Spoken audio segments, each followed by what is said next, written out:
L'apôtre Pierre va nous dire de faire des efforts dans l'amour fraternel. À cause de cela même, faites tous vos efforts pour joindre à votre foi la vertu, à la vertu la science, à la science la tempérance, à la tempérance la patience, à la patience la piété, à la piété l'amour fraternel, à l'amour fraternel la charité.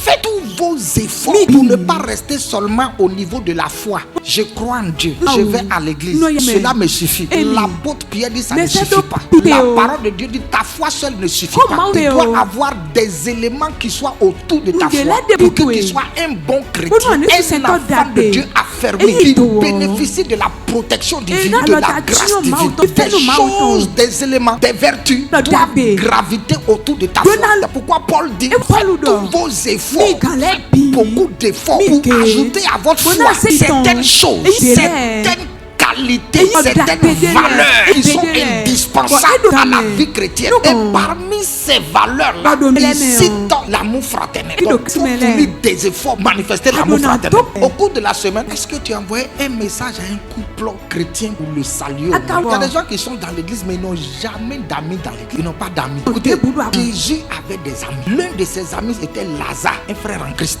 Jésus lui-même, là, il avait amis dans le royaume de Dieu. Toi, tu es un chrétien. Tous tes amis sont les païens. Tu ne peux pas aller visiter un frère comme ami. Et puis tu vas dire, lui et moi là, nous sommes amis à l'église. Et quand on se voit, on prie ensemble, on parle des choses de l'église.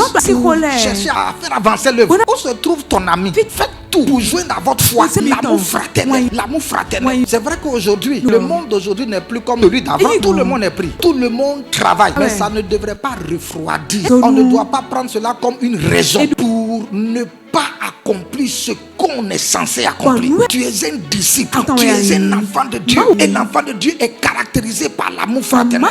Si tu es disciple, où se trouve ton ami? Qui est-ce que tu aimes dans l'église? Quel couple est ami? Comment ton couple doit avoir un autre couple ami? Vous devez être ensemble. C'est ça une famille. Amen. Donc c'est un effort. C'est-à-dire que si Jésus avait un ami qu'on appelle Lazare et on l'a informé que son ami était malade, Jésus va là-bas et puis il a pleuré parce que son ami est mort. Et tout le monde, tous ceux qui étaient là, ont dit, voyez comment il aimait Lazare. Jésus, le Fils de Dieu, a pleuré. C'est le plus court verset de la Bible. Et Jésus pleura. Il a pleuré. Parce que Lazare, c'est un ami. Lazare habitait dans un village qu'on appelle Béthanie. Si tu prends le Nouveau Testament, les 4 évangiles, et que tu cherches le mot Béthanie, tu verras combien de fois Jésus est allé à Béthanie. Il allait là-bas régulièrement. Il était ami de Lazare et il était aussi avec Marthe et Marie. Jésus allait là-bas, il mangeait. Il était libre avec eux. Mais cette amitié n'occultait pas la révérence qu'on lui portait dans la famille. C'était des amis, hein? Mais Marie voyait en lui un Dieu, un sauveur. Ça veut dire qu'un pasteur peut avoir dans l'église un ami et que les autres ne soient pas jaloux. Un pasteur, c'est un être humain. Voilà. Après la prédication, Dieu enlève le manteau. Le pasteur devient ordinaire. Il a besoin d'avoir un ami aussi. Donc, dans très peu de temps, j'aurai un ami ici.